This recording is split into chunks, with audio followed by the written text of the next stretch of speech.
Assalamualaikum warahmatullahi wabarakatuh. Kembali lagi bersama saya Muhammad Firmansyah Maulidi. Pada kesempatan kali ini saya akan menjelaskan sharing materi tentang tumbuhan berserat yaitu nanas. Nanas adalah tanaman herba yang terdiri dari roset sukulen yang kaku pada batang yang tegak dan besar. Pada tahun 2014, produktivitas nanas mencapai 117 ton per hektar. Dan data ini didapat dari Pusat Data dan Sistem Informasi Pertanian 2016.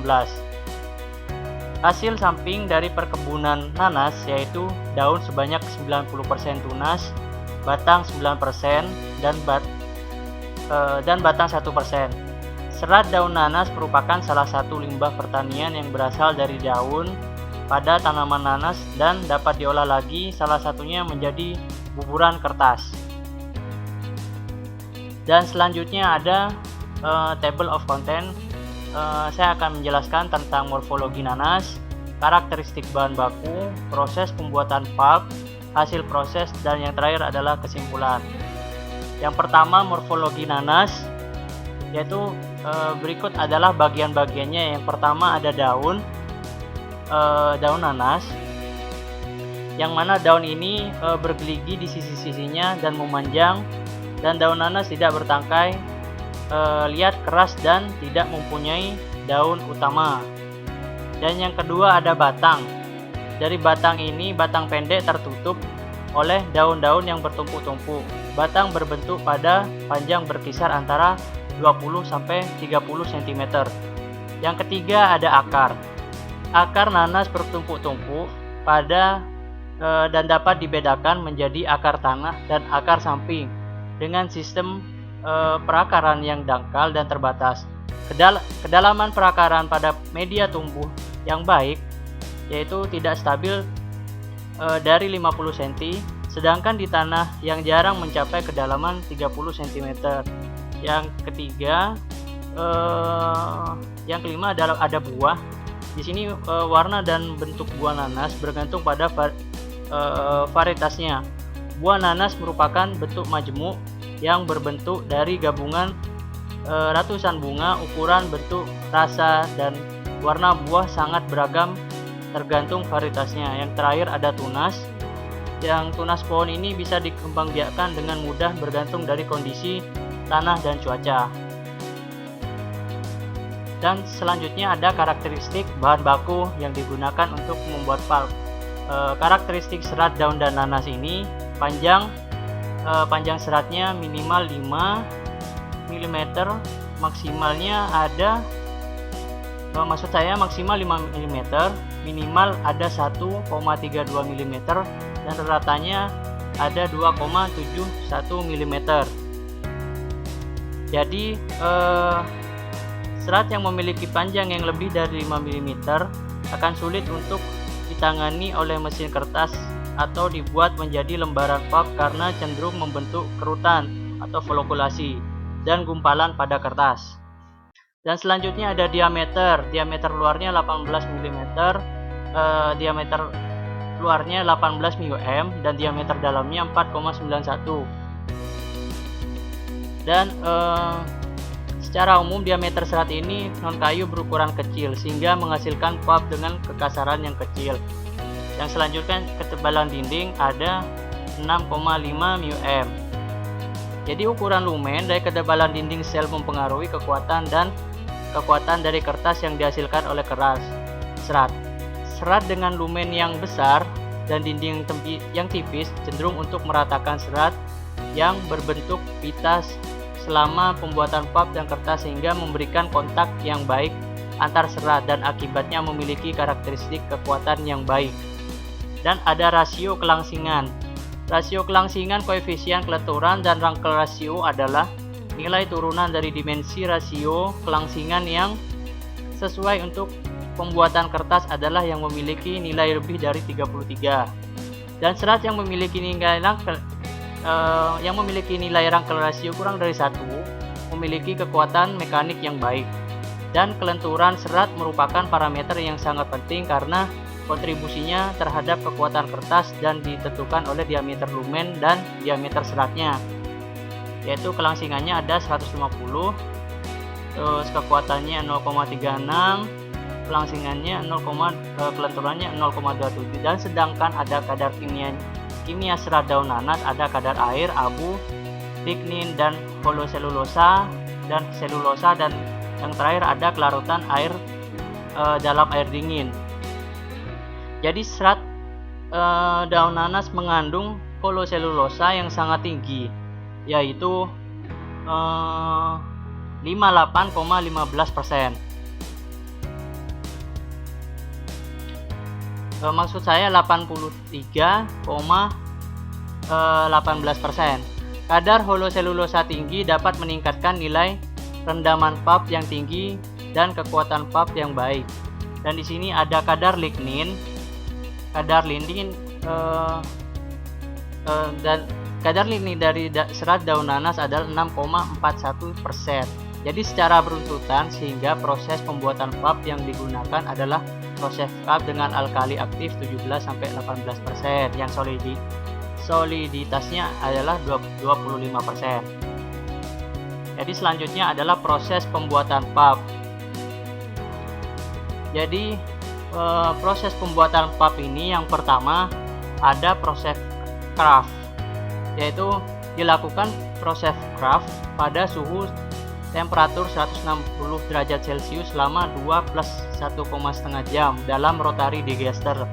Ini adalah bentuk gambar rotary digesternya, menggunakan udara panas yang dapat dikontrol dalam kondisi optimum proses pembuatan pulp, kapuk, dan serat daun nanasnya, yaitu kondisi optimumnya parameternya adalah rasionya 1:4 serat daun nanas, alkali aktif 18%, dan soliditasnya 25%. Dan selanjutnya ada proses penggilingan di dalam single dish refiner.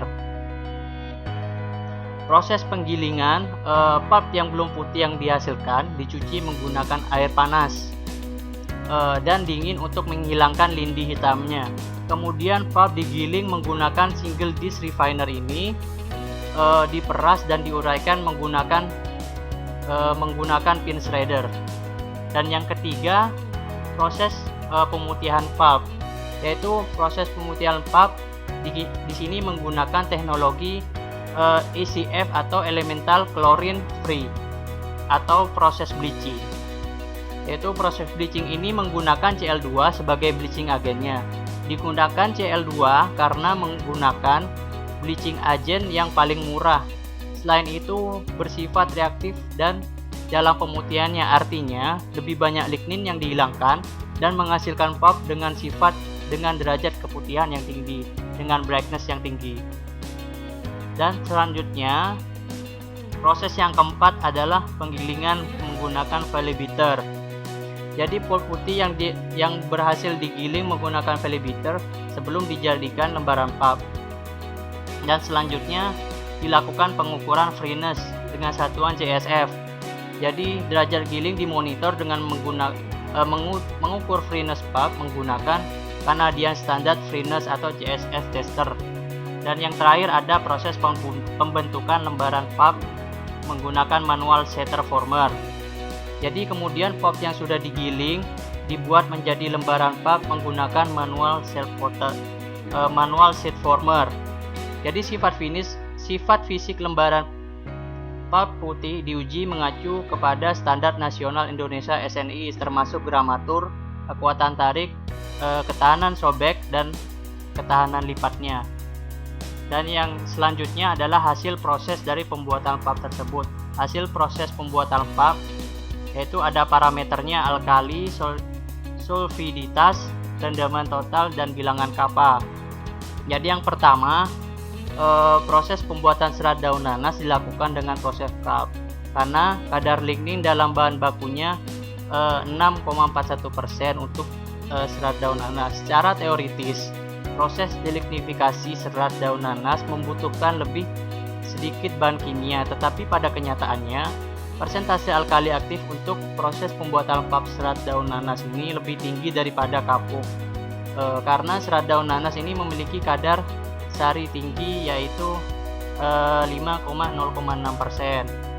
Jadi alkalinya ada 18%, solidititasnya 25%, rendaman total 55% dan bilangan kapanya 16,99%. Jadi rendaman pulp ini belum putih dipengaruhi komponen kimia bahan baku. Jadi jumlah bahan kimia yang ditambahkan pada saat proses pembuatan pulp, kondisi pembuatan pulp ini, dan juga proses pembuatan pulp yang digunakan. Dan selanjutnya ada hasil proses pemutihan pulp. Yang sebelumnya ini adalah hasil proses pembuatan pulp, yang ini hasil pemutihannya. Jadi parameternya derajat kecerahan atau freeness. Derajat kecerahan atau brightness maksud saya. Jadi nilai rendaman proses pemutihan pulp serat daun nanas ini cukup tinggi, lebih dari 95%. Lebih dari 94%. Hal ini menunjukkan bahwa selulosa tidak banyak terdegradasi. Derajat pulp dipengaruhi oleh gugus promotor dan terkandung di dalamnya. Derajat cerah pulp serat daun nanas yaitu atau brightness-nya 85%, 85,68% ISO. Dan selanjutnya adalah hasil proses. Hasil pengujian sifat fisik lembaran pulp putih, yaitu parameternya indeks tarik ya sebesar 51 Nm per gram. Jadi nilai rendaman jadi sifat fisik lembaran pulp yang dilakukan dengan menguji kekuatan tarik, ketahanan sobek, dan jumlah ketahanan lipat. Hasil pengujian sifat fisik lembaran pulp serat daun nanas dapat dilihat pada tabel ini. Juga ada indeks sobek dan ketahanan lipat. Indeks sobek adalah nilai ketahanan sobek dibagi dengan gramatur yang mengidentifikasikan ketahanan sobek dari kertas, yaitu indeks sobeknya sebesar 12 Nm per gram dan ketahanan lipatnya sebesar 501 IF. Dan selanjutnya ini adalah struktur mikro yang dilihat menggunakan mikrografi pengujian SEM, yaitu spektrometri,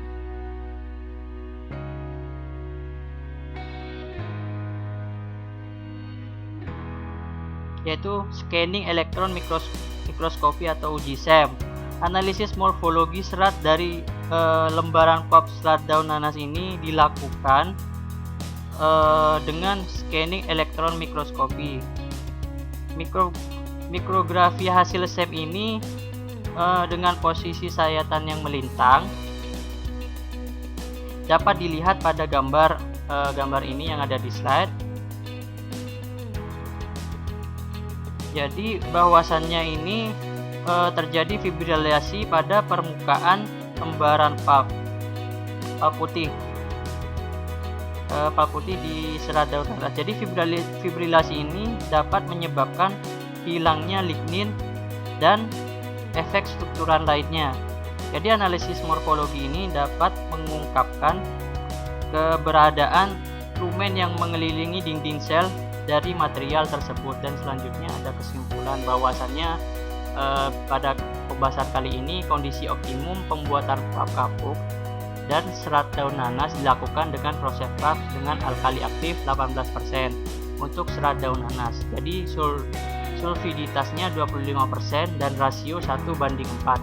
Kondisi ini pemasakannya bahan baku dilakukan pada temperatur dan waktu yang sama, yaitu 160 derajat Celcius selama 2 plus 1,5 jam.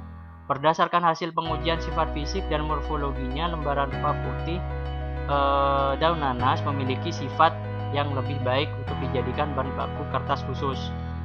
Dan demikianlah sharing materi dari saya, kurang dan lebihnya mohon maaf. Wassalamualaikum warahmatullahi wabarakatuh.